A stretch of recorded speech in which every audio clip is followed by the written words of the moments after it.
দুইজন ছাত্র যৌন হয়রানির শিকার হয় এবং একটা শিক্ষক দ্বারা যৌন হয়রানির শিকার হয়। আজ শিক্ষার্থীরা দেখলাম শাহবাগ থানায় এসে জড়ো হয়েছে। আজকের ঘটনা কি ছিল একটু? আচ্ছা, আজকের ঘটনাটা মূলত গত কয়েকদিন আগে রসায়ন ডিপার্টমেন্টে, ঢাকা বিশ্ববিদ্যালয়ের রসায়ন বিভাগের দুইজন ছাত্র যৌন হয়রানির শিকার হয় এবং একটা শিক্ষক দ্বারা যৌন হয়রানির শিকার হয়।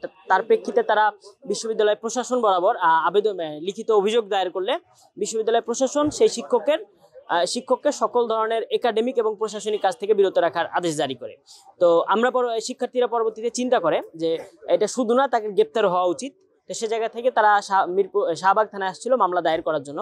কিন্তু ঘটনাটা যে জায়গায় ঘটে, এই জায়গাটা হচ্ছে আপনার শেওড়াপাড়ার ওইদিকে, পশ্চিম শেওড়াপাড়াতে পড়ে। তো সে জায়গা থেকে শিক্ষার্থীরা, এখানকার যে দায়িত্বরত ওসি ছিলেন, ওসি পরবর্তীতে মিরপুর মডেল থানার সাথে যোগাযোগ করেন এবং আমাদের মামলাটা ওখানে মামলাভুক্ত করার জন্য শিক্ষার্থীদের যাওয়ার অনুরোধ করলে পরে শিক্ষার্থীরা সেখানে যায়। মূলত এটাই